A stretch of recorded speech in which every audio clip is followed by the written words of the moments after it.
64 योगी की साधना करने के बाद बहुत सारे लोग हमारे गांव में बोलते हैं, तू हैदराबाद में रहता है, तेरा घर हैदराबाद में है, या बोधन में क्या कर रहा है। मैंने पहले क्या किया कि मेरे आने वाली पीढ़ी को, मैं शार्दुल को भी बोलता हूँ कि हम हमारे घर की जायदाद नहीं बेचेंगे, हमारे शेख है।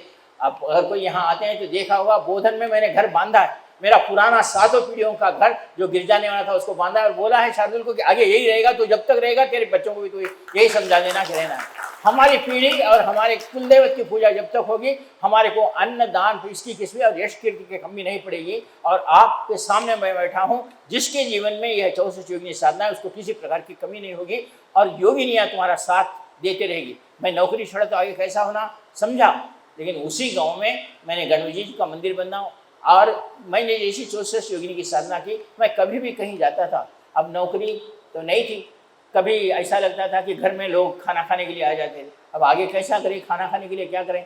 कोई भी आदमी आता था, गुरुजी आज हम ऐसा चाहते हैं कि आपके घर में आज हम अन्नदान करें या हम अन्नदान के लिए दें।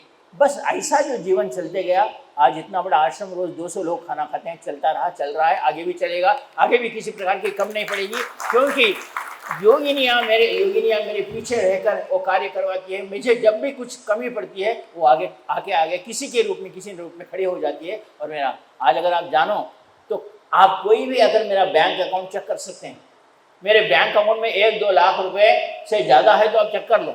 आज मैं आश्रम में नया shade, last time Guru Purnima में लोग कम पड़े थे, वर्षा में इधर उधर घूम रहे थे, तब से चिंता हो गई थी कि आगे कैसा करूँ। इस बार भी लोग ज़्यादा आएंगे, उत्तर प्रदेश से भी लोग आएंगे, बिहार अगर सब तरफ जा रहा हूँ तो कैसा करूँ। तो सिर्फ 20 दिन के पीछे मैंने निर्णय लिया कि इस बार एक बड़ा शेड जिसमें 10,000 लोग बैठ सकते हैं और इन लोगों को रहने के लिए अगर कोई असुविधा ना हो, बांध देंगे।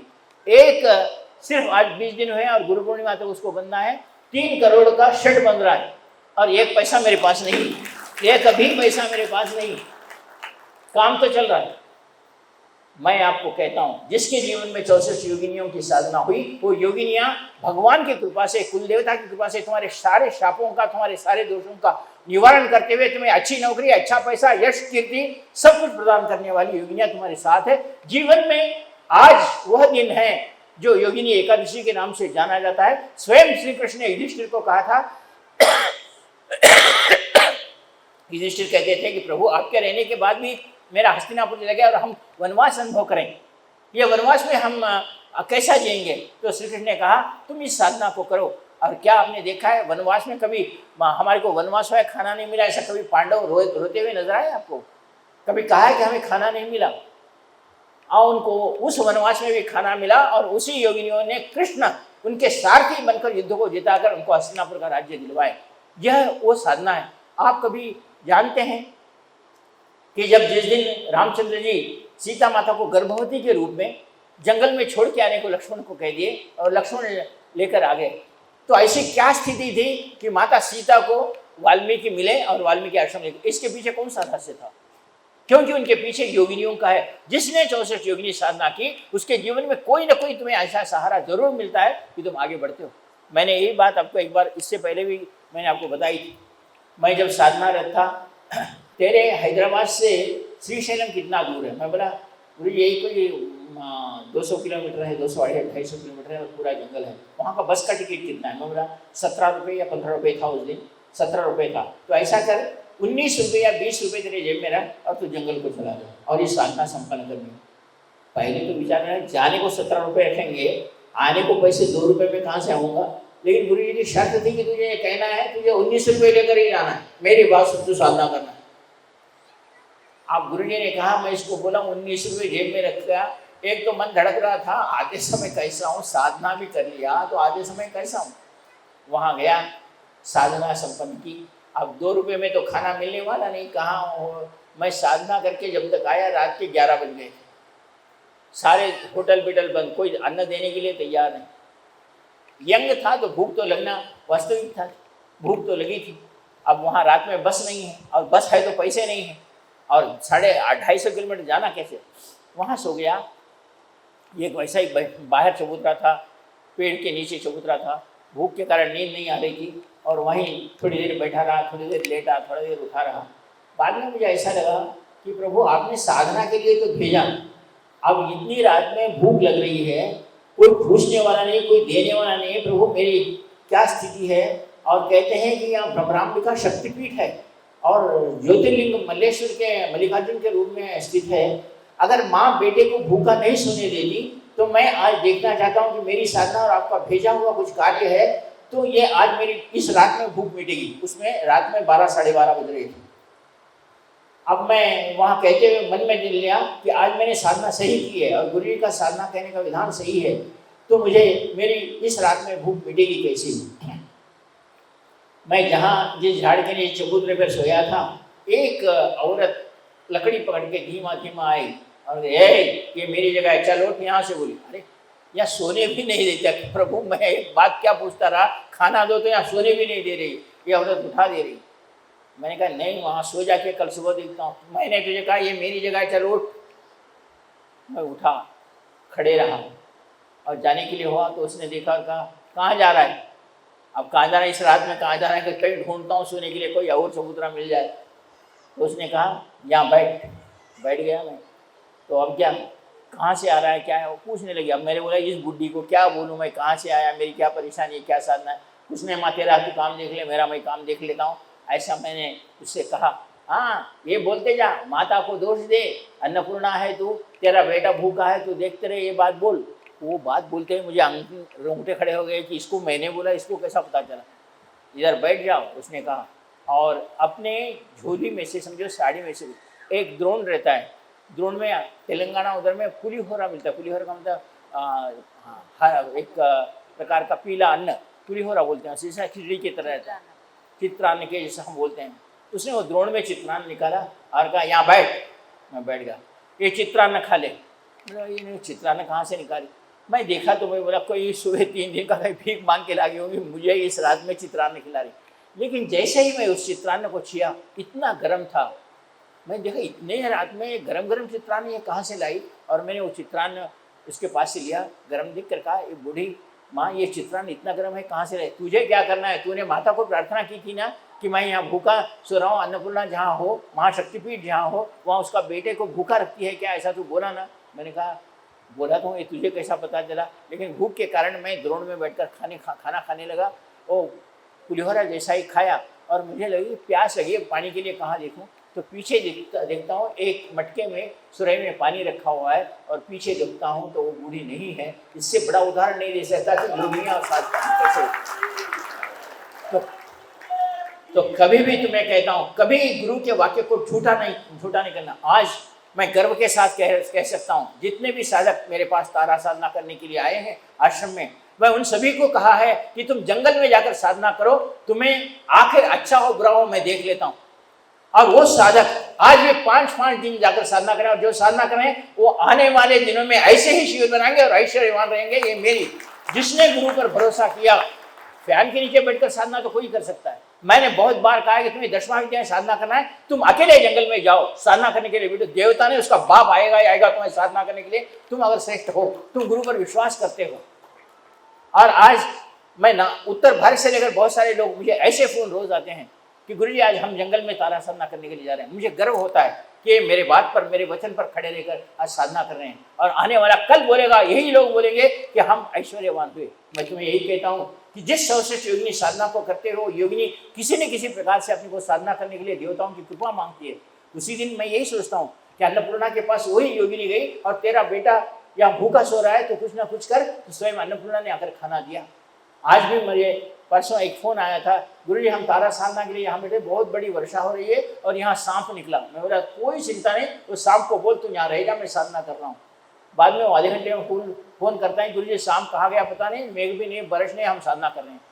जरूर तुम्हारे साथ गुरु खड़ा होगा। तुम एक बार अपने शरीर को त्याग करके दे देखो, साधना में तपस्या में अपने आप को त्याग करके देखो, देवता तुम्हारे सामने खड़े रहेंगे। देवता तुम्हारे सामने लालायित होंगे कि इस तपस्वी को मैंने ये बात भी तुम्हें बहुत बार कही है, चाहे रावण हो या चाहे हिरण्यकशिपु हो। आपने देखा है वो साधना करने के लिए जंगल में बैठे थे, जंगल में अकेले रहते थे, उनके ऊपर इंद्र तूफान बरसते थे। जब कभी भी हम साधना करते हैं, अड़चन आ रही है तो समझो तुम साधना में सही मार्ग पे हो। अगर बिच्छू निकला, सांप आया, लोगों ने कोई तुम्हारे को उठाने के लिए कहा, बारिश आई, ओले पड़े, तुम्हारे ऊपर पसीने छूटे, तुम्हारे बुखार आया, तो समझ लेना तुम साधना के सही मार्ग पर हो। तब तुम उस साधना को उस समय वैसे समय साधना को पूर्ण करो, देवता जरूर तुम्हारे साथ आएंगे। लेकिन भाग मत जाओ कि बुखार आया गुरु जी मैं छोड़ देता हूँ, शाम पाया मैं साधना छोड़ देता हूँ, ऐसा आपका जीवन का मत करो। कुछ भी आने दो, मैं ये साधना को पूर्ण करूंगा, आप करो और देखो रिजल्ट। मैं आपको यही बात कहता हूँ, हिरण्यकशिपु आया या फिर रावण आया, कोई आया, क्या शिव जी को पता नहीं था? क्या ब्रह्मा को पता नहीं था? इसको अगर मैं आशीर्वाद दे दूं तो ये कल के दिन बुराई करेगा। हिरण्यकशिपु ने धूम मचा दी थी, भस्मासुर ने शिव जी के ऊपर, भस्मासुर को वरदान देने वाले शिव जी ही, और वही भस्मासुर उनके सर पर हाथ रखने गया। क्या उनको पता नहीं था कि ये भस्मासुर मेरे ऊपर ही आएगा? लेकिन हर देवता को, तपश्चर्या करने वाले को फल देना ही है, वो बाद में कुछ भी हो। परीक्षा में तुम्हें पास हुए तो तुम्हें उसका फल देना ही है। तुम अगर साधना करते हो तो उसका फल तुम्हें देना ही है। बाद में तुम उसका अच्छा बुरा करेंगे तो अच्छा बुरा फल होगा, ये बात अलग है। मैंने इससे पहले बहुत बार आपको उदाहरण देकर कहा है, तुम परीक्षा लिखकर पास हो गए, आईएएस हो गए, कलेक्टर हो गए, तो तुम परीक्षा में लिखकर पास हो रहे हो, आईएएस हो रहे हो, कलेक्टर हो रहे हो, उसे पास करना ही है, और पास हुए तो तुम्हें कलेक्टर होना ही है। लेकिन कलेक्टर के होने के बाद अगर तुम रिश्वत लेते हो और बुराई काम से दस्तखत करते हो, उसका फल तुम्हें भोगना पड़ेगा। अब उन्होंने परीक्षा लिखा, पास हुआ, ऐसे आदमी को कलेक्टर को बनाया नहीं है, वो परीक्षा लिखा, उसको पास करना ही। तुम साधना करे, तपस्या करे जंगल में, तुम्हें पास होना है, तुम्हें वरदान मिलना ही है। उसके बाद तुम उसका उपयोग कैसे करते हो वो बात अलग, उसकी शिक्षा तुम्हें अलग दी जाएगी। तो इसलिए मैं तुम्हें तपस्या करने की बात करता हूँ। कभी असमर्थ अपने आप को मत मानो, तपस्या करने के जाओ तो अकेले जंगल में जाओ, और जो मंत्र मैंने कहा वो करो। तुम्हारे जीवन को नहीं सुधारूंगा तो कहना, जरूर जीवन को सुधारूंगा, और वो बात होगी ही होगी।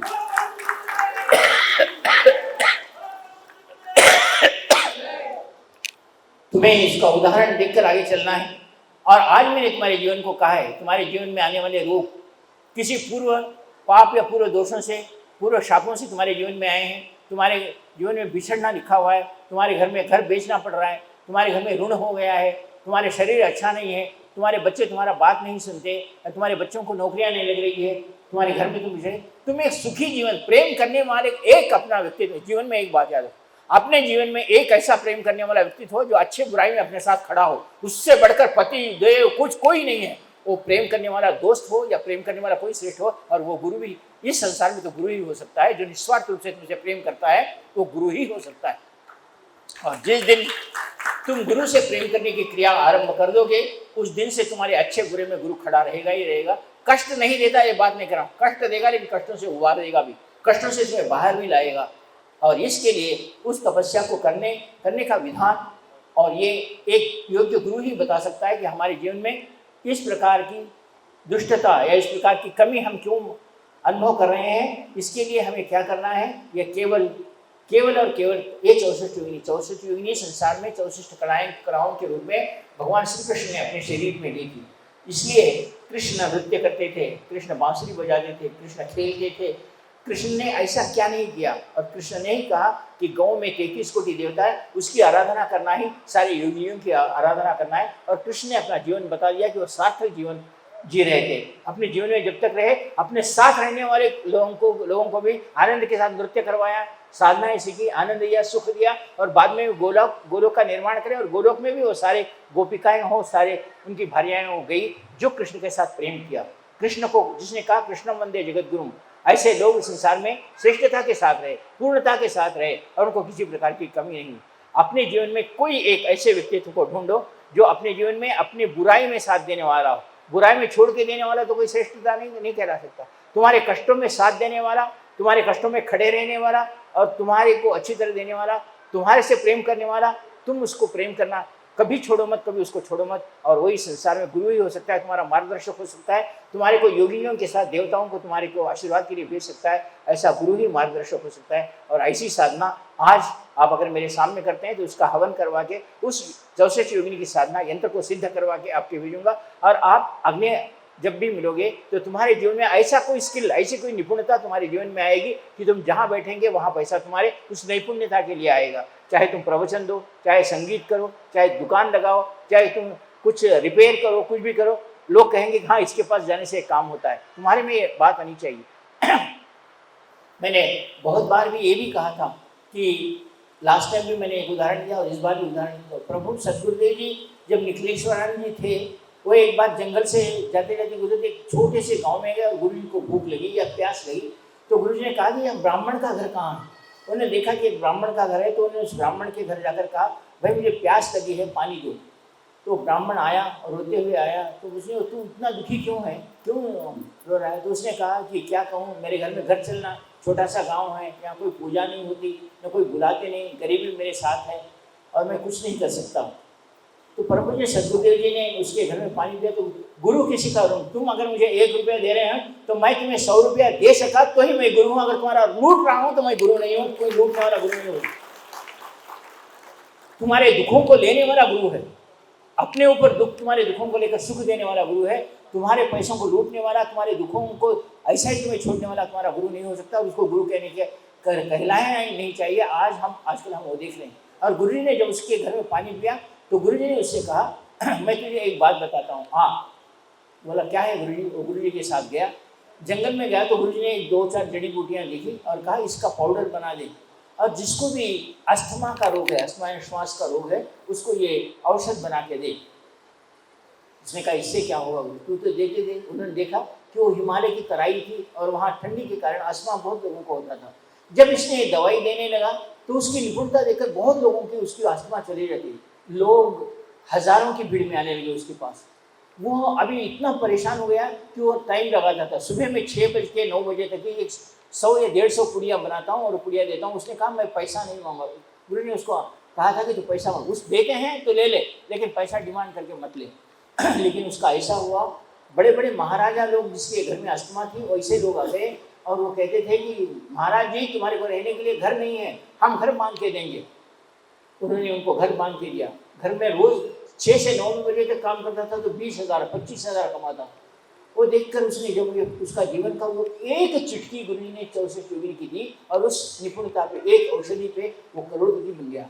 बाद में एक दिन याद आया कि वो देने वाले गुरु कहाँ हैं जिसने मुझे ये दवाई की विद्या बताई थी। तो उनको बाद में पता चला कि वही स्वामी निखिलेश्वर जी आजकल जोधपुर में डॉक्टर नारायण सिंह माली के नाम से जानते हैं। तो एक दिन वो उनके पास पहुंचा, एक बहुत बड़ी पेटी लेकर पहुंचा और कहा, प्रभु आपने मुझे पहचाना? गुरु ने कहा मैंने नहीं पहचाना। प्रभु मैंने एक बार आपको पानी पिलाया था, हिमालय के तराई में मेरे गांव में आए थे और आपने मुझे एक दवाई दी थी करने के लिए। तो हाँ याद आया। बोलो क्या बात है? तो उन्होंने कहा प्रभु आज उस दवाई का इतना डिमांड है हिमालय के पास कि मुझे रोज पास उनको मैं 6 से 9, मिनिस्टर भी आए तो 9 बजे के बाद में मैंने उसको औषध नहीं लेता, वो दूसरे दिन तक इंतजार करता है। बसों में लोग आते हैं मेरे पास इन चीज़ों को लेने के लिए। आज ऐसी स्थिति है और मैं आज करोड़पति हूँ प्रभु। मुझे उस राजा ने घर बांध के लिया, किसी ने कार खरीद के ली और मेरे पास लोग कहते हैं कि दवाई हो तो ऐसी दवाई लेके उसका असर होता है, और उसने लिया। तो कहा कि प्रभु मैं आपका ऋण तो चुका नहीं सकता, ये लो मैं एक पेटी में 5 करोड़ रुपए लाया हूँ आपको देने के लिए। तो गुरु ने कहा जिसको मैंने दिया है मैं तेरे साथ कुछ नहीं लेता, देने पर वो चली जाएगी, तेरे पैसा तो लेके जाओ। और गुरु ने उसके 5 करोड़ रुपए पीछे भेज दिए और कहा कि तू सुखी रहे। तो मैं कहता हूँ इसके पीछे क्या रहा? वैसे तो बहुत सारे डॉक्टर हैं, आपके हाथ में नैपुण्य आ गया, आपके हाथ में उस दवाई देने का असर हो गया, उस पढ़ाई देने को बच्चे पास हो रहे हैं और तुम्हारे पास पढ़ने से हो रहे हैं तो लोग तुम्हारे पास आए नहीं हैं। तुम्हारे पास छोटा सा कार्य करने से अगर उसको सिद्धि मिलती है, उसका कार्य होता है तो तुम्हारे पास आएगा और तुम्हारा जीवन निखर जाएगा, तुम्हारे जीवन में एक उच्चता आएगी, तुम्हारे जीवन में एक श्रेष्ठता आएगी। मैं ये चाहता हूँ कि तुम्हारे जीवन में भी ऐसी कोई कमी हो जिसके कारण तुम न्यूनता अनुभव कर रहे हो और तुम्हारे घर में, मैं चाहता हूँ, मैं तो आज तुम्हें कहता हूँ मैं ऐसा हुआ, लेकिन तुम्हारे ऐसा नहीं कहता। हमारे पास एक आदर्शी हुई, अंग्रेजों ने हो या किसी ने भी हो, हमारे घर में हमारे पास एक ठप्पा लगा दिया, पढ़ो नौकरी करो, नौकर बनो, ये गुलामी हमें सिखा दी हर एक आदमी का अपने लोग। मैं चाहता हूँ कि तुम जंगल में भी रहो, तुम जियो, दूसरों को जीने की क्रिया सीखोगे। पर हमारे पास था, हम नौकरी नहीं करते।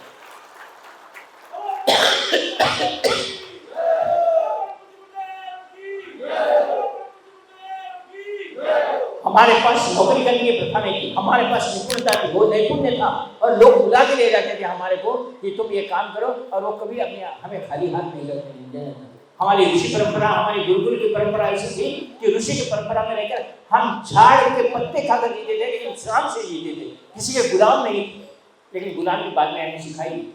आज इंजीनियरिंग हुआ है, किस चीज में इंजीनियर हुआ है, तो उस इंजीनियर में कोई तो नया इनोवेशन तो कर, तो बता तू भी करोड़पति बन सकता है, लेकिन तू नहीं करेगा, तू केवल नौकरी ढूंढते हुए फिरेगा। तुझे नौकरी चाहिए, मैं कहता हूँ इस ऐसे नहीं, तुम्हारे पाँव पर तुम खड़े रहकर तुम श्रेष्ठता के साथ आगे चलो। हमारे आशीष दीक्षित है, 100 बार नौकरी के बारे में पूछे, बाद में मैं लात मारकर नौकरी को लात मार दो तुम पेड़ लगाओ बोला, आज खुश है मेरे सामने बैठे, नहीं तो छुट्टी लेकर आना पड़ता उनको। आज एक छुट्टी लेने के बारे में बैठे। मैं ये बात क्यों कह रहा हूँ कि पहले हर एक बार आश्रम शिव से आने से पहले बोलते थे कि गुरुजी छुट्टी नहीं मिली, आज उसके बाप को भी छुट्टी किसी को देना नहीं, मैं ही छुट्टी देता हूँ बोलते, और वो आ गए। अपने पाँव पर खड़े रहने की क्रिया मैं सिखाता हूँ और सिखाऊंगा, आगे चलाऊंगा। कैसे तुम नौकर मत बनो, श्रेष्ठ बनो, यजमान बनो, मालिक बनो और जीना सीखो।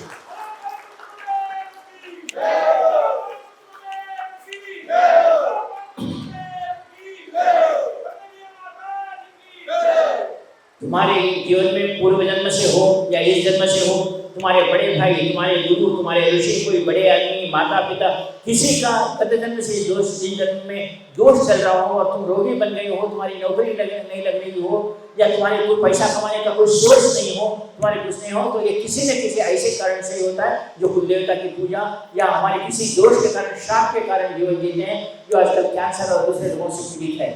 जिस घर में 64 योगिनी का यंत्र होता है और आज के बाद साधना करो तो केवल 64 योगिनी का मंत्र 11 बार करो, और केवल साल में एक बार योगिनी एकादशी के दिन उसका मंत्र करते हुए तुम उसका केवल 108 बार करना है। तुम्हारे जीवन में किसी प्रकार की कमी नहीं होगी, और जो शाप तुम्हारे जीवन में, जो दोष है, उन दोषों का निवारण होगा। मैं आशीर्वाद देता हूँ आप सब लोग 64 योगिनी साधना के लिए वो यंत्र और माला लेके आ जाओ, मैं यही करवा के हवन देता हूँ। बोले बड़े सदगुरु भगवान की।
लाल फूल ले लो, श्री सूक्त बोले तब यंत्र के ऊपर आपका हाथ रखो और आपके जीवन में क्या कमियां हैं आप वो बोल लो, और योगी से प्रार्थना करना है कि मुझे ऐश्वर्य प्रदान कर, ऐसी निपुणता दे, ऐसा स्किल दे मुझ में, संसार मेरी प्रशंसा करे, संसार मुझे ऐश्वर्य दे, संसार मेरे को उसमें निपुणता प्रदान करे।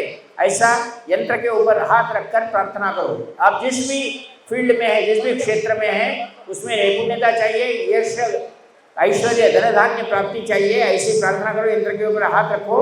अभी आप ब्राह्मण यहाँ स्त्री सूक्त पढ़ रहे हैं, 8 बार पढ़ेंगे, हर एक सूर्य सुंदरी का 8 बार, आप हर एक बार बोल लेना है।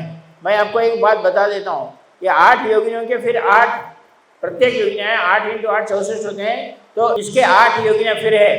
1 मास तक साधना की जाती है, प्रसन्न होने पर सामने आती है तथा माता, बहन या पत्नी कहकर संबोधन करे, राज्य, स्वर्ण, दिव्यालंकार तथा दिव्य कन्याएं तक लाकर देती है, सभी कामनाएं पूर्ण। उसके बाद है कामेश्वरी योगिनी। यह कामेश्वरी योगिनी इसका इस ओम ह्रीम आगच्छ कामेश्वरी स्वाहा, ये भोग की वस्तुएं ला देती है, जैसा पलंग, घर, अच्छे ऐश्वर्य, भोग की वस्तुएं जितनी भी ला के देती है। रति सुंदरी यह स्वर्णाभूषण से सज्जित रहती है और आपको ऐश्वर्य, धन व वस्त्र अलंकार ला के देती है। और पद्मिनी योगिनी है, यह भगवान की, देवी देवताओं की आपको दर्शन करवाती है। नटिनी योगिनी ये अशोक वृक्ष के नीचे रहती है, यह यक्ष, गंधर्व, किन्नर, अप्सराओं को आपको प्रसन्न करके देती है। 8वीं सुंदरी, आपको अगर अप्सरा साधना करते हैं तो इस नटिनी योगिनी के बारे में आप उसका मंत्र करो, आपको अप्सरा को सिद्ध करवा के देगी, अप्सरा को आपके सामने लाएगी। 8वीं योगिनी है मधुमती योगिनी। यह शुभ्र वर्ण वाली देवी है, अति सुंदर है और इसको अलंकार से पूजित करना है। ये इसको प्रसन्न करने के बाद आप जंगल में भी बैठे हो, जो भी वस्तु की इच्छा करते हो, अकेले हो बैठे हो, तो वस्तु लाके देने की प्रक्रिया करती है। तो इस प्रकार शून्य में से आपके वस्तुओं को लाके देने की योगिनी को हम मधुमती योगिनी कहते हैं। अभी हर एक योगिनी का एक बार श्री सूक्त पढ़ा जाएगा, आप उसके ऊपर, यंत्र के ऊपर हाथ रखो और वो लोग श्री सूक्त पढ़ो, 8 बार पढ़ेंगे। उसके बाद आपको साधना फूल चढ़ाने हैं 64 योगिनी के मंत्र बोलते हुए, और उसके बाद एक माला मंत्र करना है केवल। अभी मंत्र पढ़ रहे हैं।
ओम प्रेमवनामणि सुमरस्याम दुर्गामणि श्रीयावेदो महाः तामावाहयवेदो लक्ष्मीमणि श्यामकृष्णे काम संवृषां अशभुवां ज्ञातना प्रबोधि देवी भक्तेश्वमा देवीतां आसो स्नामिने प्रागा मात्रां तेन्तां अथेते परमेश्वरां नो नाथा देवभक्तेश्वरा वासं साधुते लोके दोषां धारां तामपि इंद्रं परके आश्विने सांवामुने आदित्य पूरी रातों में स्वस्थ विभाग सदान धाम मायांद्रय स्वाख्या आश्वी उभय मांगे का केक समय आधार आदो साथ के निदान में उसके वातावरण देशां आश्विना जयमे हमको भगवान में भाव लगन बारंबार ध्यान के सांग्रही ईश्वर तत्वान आयो पेशन श्री में भजो लक्ष्मी में नशो माता मां के वापस में पुराण लोगों ने समेशित रामिका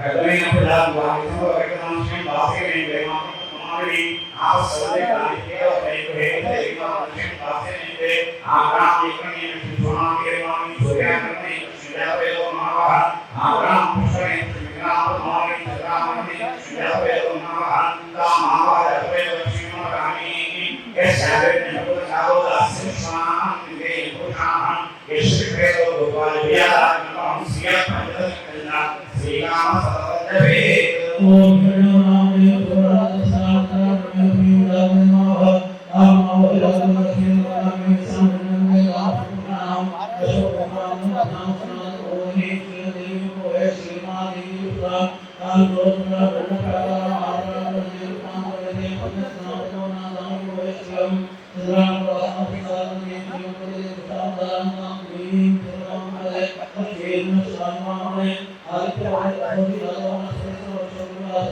नाम माया नायक काया श्री वैमा वेद के सुन्नाथ राजगुरु के गुरुदान में शुक्र सामान शांति नाम ओम निंदर नाम में बराल नाम दर्शन कृष्ण कृष्ण विष्णु देवना नाम को श्रीम नाम मामि मानस में भगवान मन से श्री नाम का नाम में नाम श्री माने आपस में सिद्धांत के दूसरे हुए जैसे मान से वासन में आगम करने प्रणाम माने पूजा में दान मावा आगम शरण नाम माने दान में दान मावा नाम मावा में नाम में सब नाम का सत्वान के नाम यशि प्रदो दुनिया नाम सिया पंचदश में ठिकाना सद में ओम नाम हरि हर संतान में कृष्ण के महारा आवाज पे लक्ष्मण गामी के श्याम मिले नाम शुक्राम अशोभवान ज्ञानना प्रबोधि श्री देवी को कृष्णा देवी सा हम सो स्नाने प्रकार आप्राण के दुकान में सामने आनाय कृष्ण जना आसान साधन दिवसे लोके दोषा धारणा अग्नि विकर आप्रत्य में नाम आपने आद्य में तो जाओ से सो आसन मान माया साध्या श्री उभय मानव का केक सनाता दोषा के निदान में उसके वातावरण शांत श्रीना के आज्ञाओं भगवान को एक भाव निर्धारण को हम के संग्रही ईश्वर निर्धारण का एक पेशन श्री में अद्वैत में अशोक माता मां की वापस करने में नाम को बोलने से शिष्य आदि कहा कगने ज्ञान नाम को करना से पासे लेने नाम को माने आप संदेश लाने के एक रहे थे मान से पासे ले आग्रह एक नहीं सोना के मान सुनिया करने का सुझाव दे दो हमारा आग्रह श्री मिला तो मान पिता करने यावेलो माहा ता माहा रखे लक्ष्मण रानी ए जागरे नरो लाओ दास्य स्वाहा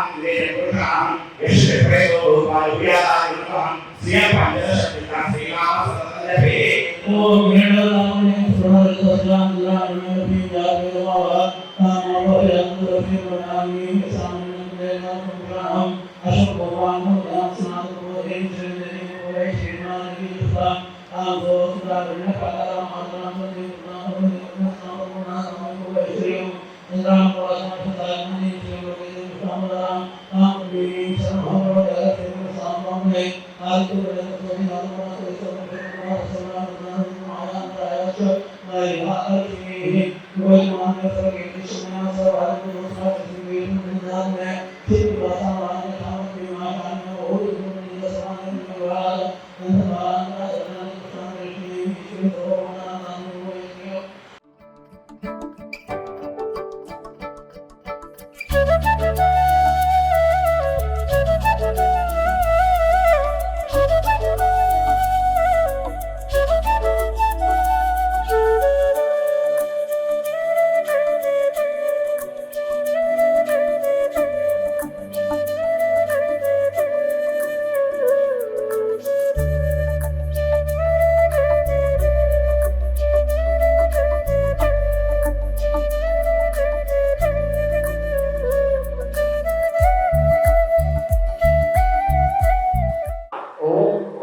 ह्रीं मम प्राण देह रोम प्रतिरोम चैतन्य जाग्रय ह्रीं ओम नमः ओम गुरुदेवताय विद्महे परब्रह्माय धीमहि तन्नो सद्गुरु प्रचोदयात्।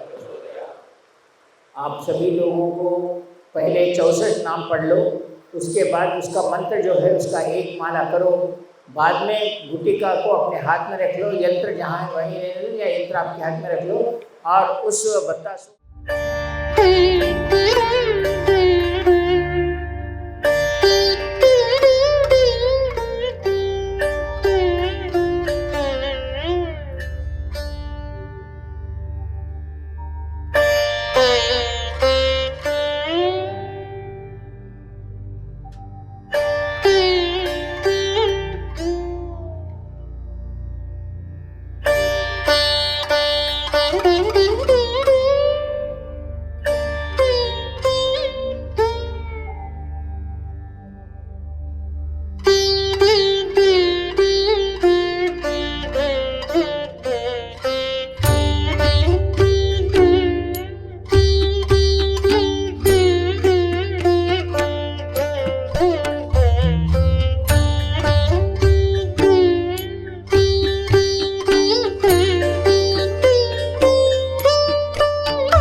లేడీస్ జెంట్స్ రెండు చేతులు దీక్ష ఇచ్చేస్తారు.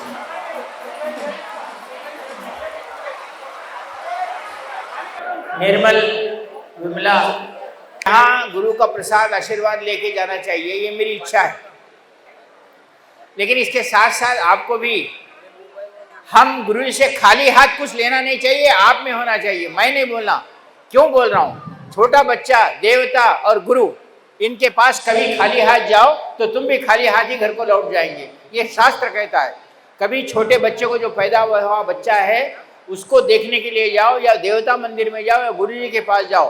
खाली हाथ जो जाता है वो उसको कुछ नहीं मिलता, वो खाली हाथ ही जाता है. गुटिका दे रहा हूँ जो लाइन में खड़े हैं, वो लाइन में गुटिका खड़े रहकर आप मेरे को यहाँ किस लिए मिलने के लिए आए, जो इच्छा से आए हैं वो इच्छा में दीक्षा देते समय बोल लेना.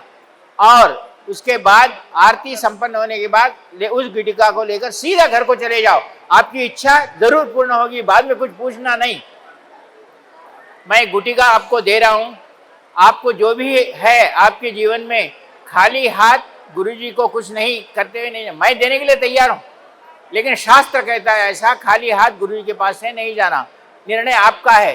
मैं अभी गुटिका देता हूँ. आपके जीवन में आपको जो चाहिए, मैं दीक्षा देते समय इच्छा बोल लो. मैं मंत्र पढ़ता हूँ, पहले गुटिकाएं दे दी जाए. आप उस गुटिका को लेके आपके घर के देवता मंदिर में रखो, आपकी इच्छा पूर्ण होगी. इसके बाद आप कुछ भी बिना पूछे, यहाँ से आरती होने के बाद प्रसाद लेको सीधा होगी. आप मेरे को जो पूछना चाहते हैं वो इच्छा उस गुटिका के पास सामने बोल लो. तुम्हाला काय इच्छा आहे त्या गुटिका समोर सांगून घ्या. मी आता मंत्र तुम्हाला गुटिके दिल्यानंतर मी मंत्र म्हणतो, तेव्हा तुम्ही गुटिकाच्या समोर तुमची इच्छा सांगून घ्या. नंतर दीक्षा देतो आणि ती गुटिका घेऊन इथून नीट घरी जाणे आणि पूर्ण होईल. पुन्हा पुन्हा सांगायलो, पुन्हा विचारायचं नाही. इथंच तुमची इच्छा सांगून घ्यायची. आपकी इच्छा यहीं बोल लेना है. आप लाइन में खड़े रहो. जो लोग साधना किए हैं वो लोगों के लिए नहीं है, जो साधना नहीं किए हैं वो लोगों के लिए है. प्रिया कल्ले योगिनी पापनाशिनी तत्पूजनेन मे दुर्गे भवसागर पर्यंताम आशेष दुष्कृतम घोरम दग्धम भवतु मे अधुना तद्व्रतेन हरेराराध्यम दभेत श्रीपदम शुभम. नमस्ते योगिनी शुभे विष्णु तिथि निवासिनी माम रक्ष रक्ष धर्मज्ञे मोक्षदायिनी सर्वदा. योगिनी को प्रार्थना किए हैं. अब केवल मैं दीक्षा देता हूँ, दीक्षा देकर आपकी जगह जाकर बैठ जाना है. उस गुटिका को घर में ले जाकर आपके देवालय में रखना. यहाँ का प्रसाद स्वीकार करके घर में जाओ, घर में जाके रखो. मैं बार बार बोल रहा हूँ, फिर मैं पूछना गुरुजी मुझे ये पूछना, ऐसा नहीं. अब जो भी इच्छा है आप में, आपके मन में बोल लो. मैं दीक्षा देता हूँ और आपकी जगह जाकर बैठ जाओ. आपकी इच्छा निश्चित रूप से पूर्ण होगी. आप उस गुटिका को अपने देव के मंदिर में, घर के देव के मंदिर में रखो. घराच्या देवाऱ्यामध्ये ठेवा, घर के देव मंदिर में रखो. मैं दीक्षा दे रहा हूँ, मेरे आंखों में देख लेना और गुटिका लेकर सीधा चले जाना घर को प्रसाद लेने के बाद.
पूर्वजों से चल रहा है। अगर आप दक्षिण भारत के किसी भी मंदिर में जाएंगे तो वहाँ के भगवान के मंदिर में अर्पण कर देते हैं, चाहे ऐलान के रूप में हो, चाहे मंदिर के भावने के रूप में हो, तो कहते हैं कि 7 पीढ़ियों तक उसको किसी चीज की कमी नहीं होगी, उसके घर में आने की कमी नहीं होगी, खाने की कमी नहीं होगी, कपड़ों की कमी नहीं होगी, जो दान में है।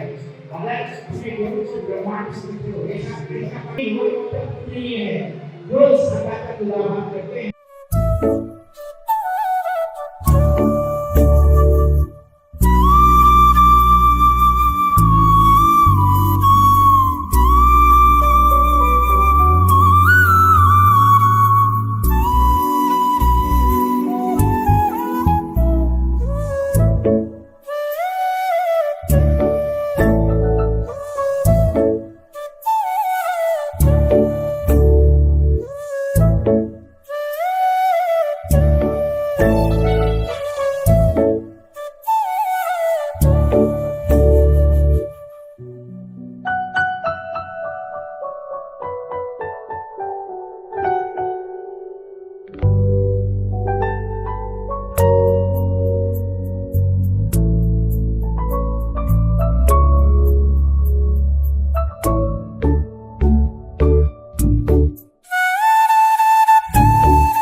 ताधापरार्धात् पृथिवी समुद्रपर्यन्तायाः एकरानिधि तदप्येषश्लोको विहितो मरुतः परिवेष्टारो मरुतस्याः संगृहे आवेक्षणस्य कामप्रिये विश्वे देवा सभासद इति तन्नो दन्ति तन्नो रुद्रः प्रचोदयात् तन्नो दुर्गेः प्रचोदयात् शिवो मे अस्तु सदा शिवो पदे पदे राहिमान् कृपया देवा शरणागतवत्सला तस्मात् कारुण्य भावेन रक्ष रक्ष गुरुनायका प्रार्थना आत्मप्रदक्षिणस्कारान् समर्पयामि नमस्करोमि हे वीर तुम्हारे हाथों में और हाथ तुम्हारे हाथों में और हाथ तुम्हारे हाथों में अब सोच दिया इस जीवन का सब हाथ तुम्हारे हाथों में सब हाथ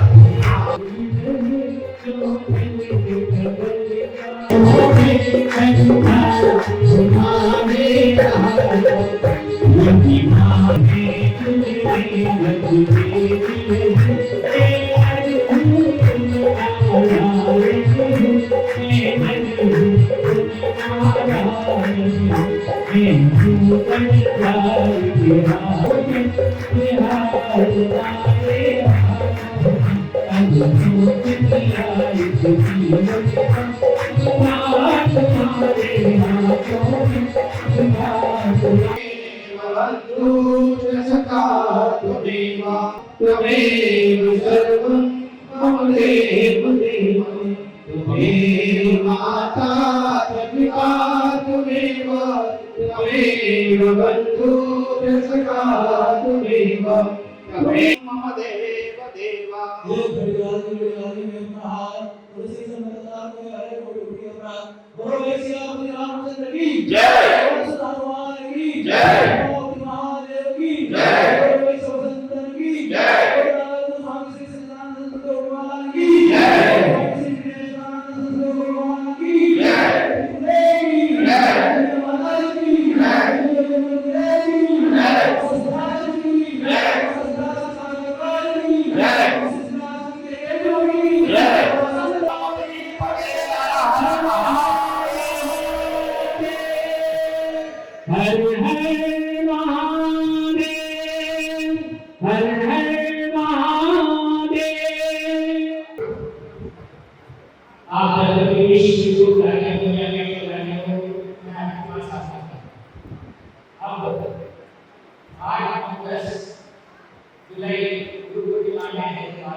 इसलिए कि आपकी इच्छा पूर्ण हो, जिस इच्छा से आप यहाँ आए हैं वो सारी आपकी इच्छाएं पूर्ण हो और आगे गुरु कार्य में भी हो आप आए इस बार जरूर गुरु पूर्णिमा पे आए और गुरु के आशीर्वाद से आपके जीवन में अगले गुरु पूर्णिमा की सारी इच्छाएं पूर्ण हो। हम देश के लिए, अपने लिए, समाज के लिए और अपने परिवार के लिए सुख समृद्धि चाहता हूँ, आशीर्वाद देता हूँ।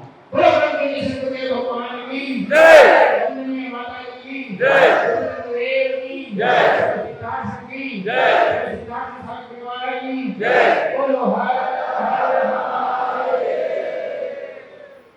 मुंबई, पुणे, बेंगलुरु सब हमारे अपने बेंगलुरु जाना है। उनको मेरे लिए कोई दया नहीं है, उनका एक ही कहना है मेरा काम हो जाए, बाद में अपने सिरों के लिए चलेंगे तैयार। तो फिर कल मुझे बेंगलुरु जाना है, इसलिए आप आज मैं अपनी इच्छा को लेकर सारी बुराइयां इच्छा किया हूँ।